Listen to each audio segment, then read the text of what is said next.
Some women are simply born rich, confident, and naturally magnetic to their desires. Let's be clear, this podcast is not for them. However, if you're a soul-driven, visionary, or entrepreneurial woman who's been on a mission to learn how to create a better future bursting to come out of you, welcome to my world. I'm Jo Warwick, and this is Rich, Sexy, and Free. I've dedicated most of my career to helping women get to their core power and unlock the missing pieces for their own unique success. You may already know me as the author of The Big Book of Love. With 30 years experience in psychology, embodiment, manifesting, and energetics, we will be exploring together and with guests all things mindset, self-expression, and richer flow of money and love in your life. The keys to becoming rich, sexy, and free. So if this excites you, don't forget to like and subscribe on your favorite platform so you can stay up to date with the podcast. Let's now dive into today's episode. Hi, Jo Warwick here, and welcome to episode 6 of Rich, Sexy, and Free. And if you're new to my world, I am so pleased that you're here. You can always get in contact with me at Rich, Sexy, and Free on Instagram, YouTube, and Facebook. Today, we are diving inside the concept of value. Now, if you didn't know, I have just spent the last month traveling around the UK. I took the month off. So even if you've been listening to the podcast, actually, I have been traveling and surrendering pretty much for the whole of August. Why? Because this year for me has been about shedding any old limiting beliefs, energies, conditioning, and programming that are getting in the way of me stepping into the next level of my rich, sexy, and free life. I felt deeply called at the beginning of the year. I set an intention that this would be the best year of my life so far. I then plummeted into sickness and has been a bit of a roller coaster. And yet, in those moments has been absolute grace and ease and living everything that I teach, because that's what I do. I teach what I live, and I live what I teach. So in this last month, I have been recalibrating to a higher level of value through my body, and that has taken a process of surrender. And in the first part of that journey, I revisited and reclaimed all different parts of myself that I'd physically left around the UK. If you don't know, I left home at 17 and went off to train for the Olympics. So I trained as a professional 3-day event rider, and I moved around a lot, trained with lots of different people. I've lived in lots of different places already with my parents, and I went to boarding school. So I've moved a lot. So I've been reclaiming. And part of that journey helped me to see, particularly in the second half of this month, as I went up north and explored all the way up until Scotland. It gave me perspective to really see an old pattern I had been playing out so that I could step forward. And it always makes me laugh, because as much as we may know something, as much as we may teach something, as much as we may be so good with somebody else, it's always so funny that when we can't see that we are actually playing out something ourselves that is hindering. And which is why it is so important to have a good practice of self-awareness. A lot of the work that I do with my clients is about having that deep awareness with the universe, with source divine, God, however you want to call it, to be able to see, so that you're truly open and willing to be able to see what's in the way and release it fast and quickly. It's about having a practice, and it's also about being willing to be shown and be guided by life itself or through a coach, in ways of having tools of being able to say, where am I disowning my value and where am I owning it? And that's what it always comes down to. In the previous episode, I talked about that shift from powerless to I am powerful. And so there's going to be parts of yourself that say, I have value and I don't have value. But interestingly, in our society, one of the confusing factors that we can see around ourselves is that this idea that money equals value, that if something has more value, it's going to be more expensive. And yet there is so many offerings out there, not just on social media, but going to restaurants, clothing, things like that, where people have just put the price up for that psychological idea that it's has better value when in fact the quality is poor. And it's one of the things I find deeply annoying is when you're met by poor service. Poor service, whether that's through a coach, poor service through a communication, poor service through a relationship, poor service going to a restaurant, etc. And what you get back is not in relation to your expectations, not in relation to the value that you deserve.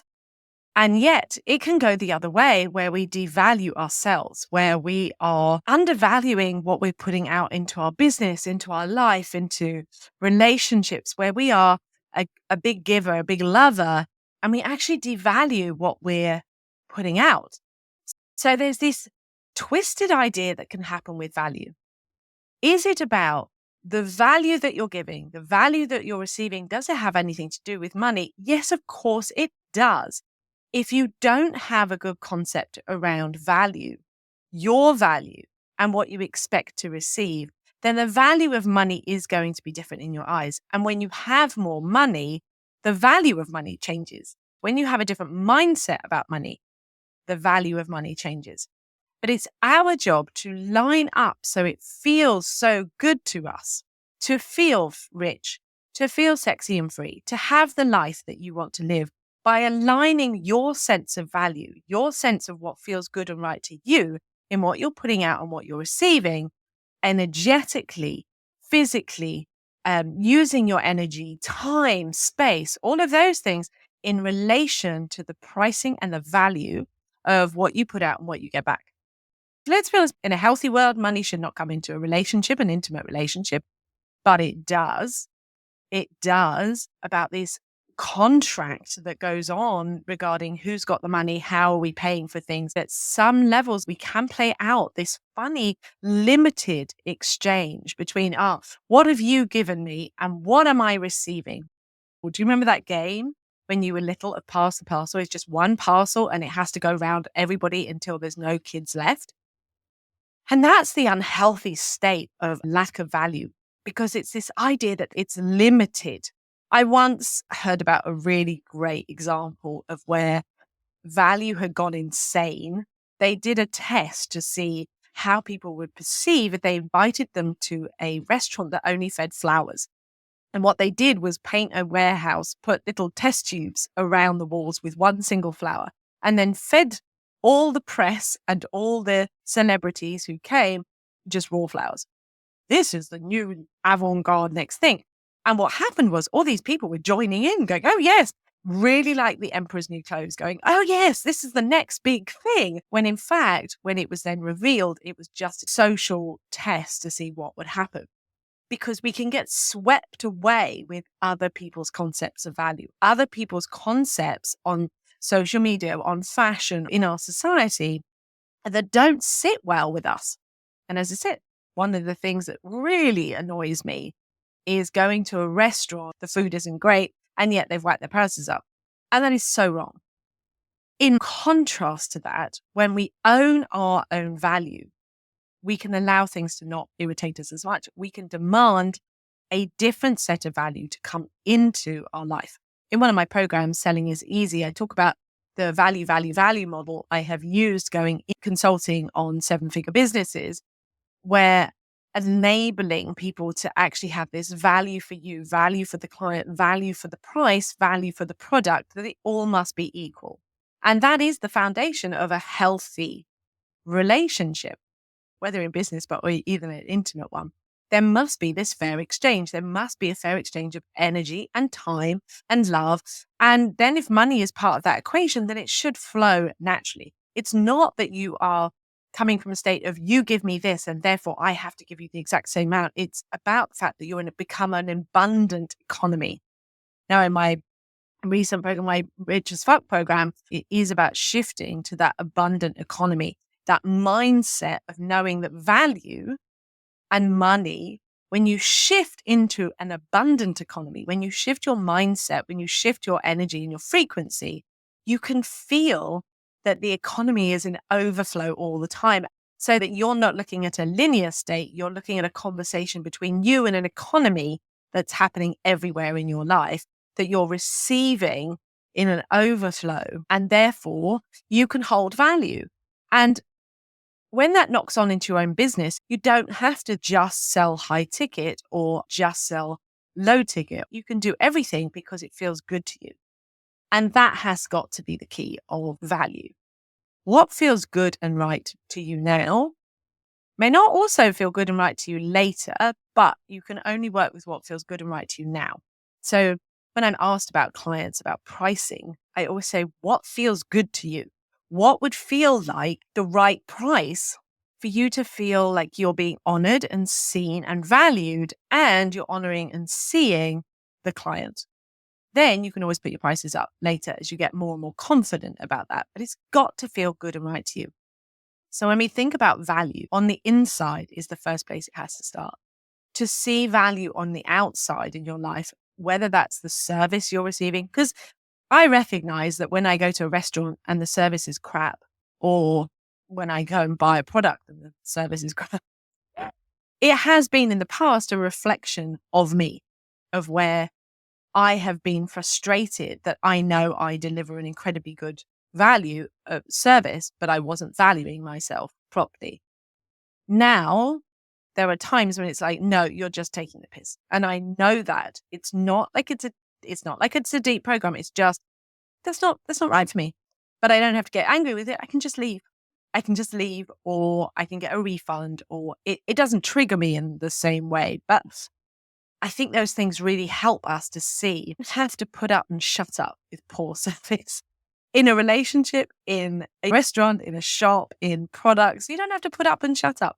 I said, being English, that was definitely a program. But I have definitely learned from my American cousins to be a bit more, no, that's not acceptable. However, in the coaching field, in the online space, I am fully aware of poor service. They don't have the knowledge or the experience. They can't hold the space. So people have been let down, unfortunately. So for you to shift, what value do you have? And where are you coming from in your life experience, in your acceptance of yourself and acceptance of your own divine self, the value of who you already are. But the value that you put out into the world is so important to honor. Your energy is everything. Your contribution is everything. But if you don't value it, you won't see that value come back to you. Let me just say that again.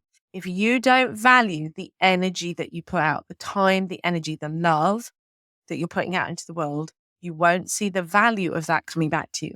You won't see it manifest in your life through your work, through your business, through your relationships, through your money. You won't see that because you're not valuing the exchange that you're giving out. So how can you do that better? Of course, you could buy the Big Book of Love. This would be a great place to start. bigbookoflove.com, my manual to all value, love, relationships, everything. Head over to richsexyandfree.com. I have got a brand new opportunity for you to access some tasters of the kind of work that I do with my clients' body, being rich, sexy, and free. I hope that you will continue to like and subscribe the podcast on whichever platform you're on. It's so beautiful to share these conversations and insights with you. And if you want to get in contact with me, always head over to Rich, Sexy and Free in Instagram, YouTube, or on Facebook. It's been great to connect with you today. But before you leave, if you want to find out more about how I can help you personally, or check out any of my books, products, or coaching packages, just simply go ahead and visit richsexyandfree.com. And I look forward to seeing you next week on the podcast.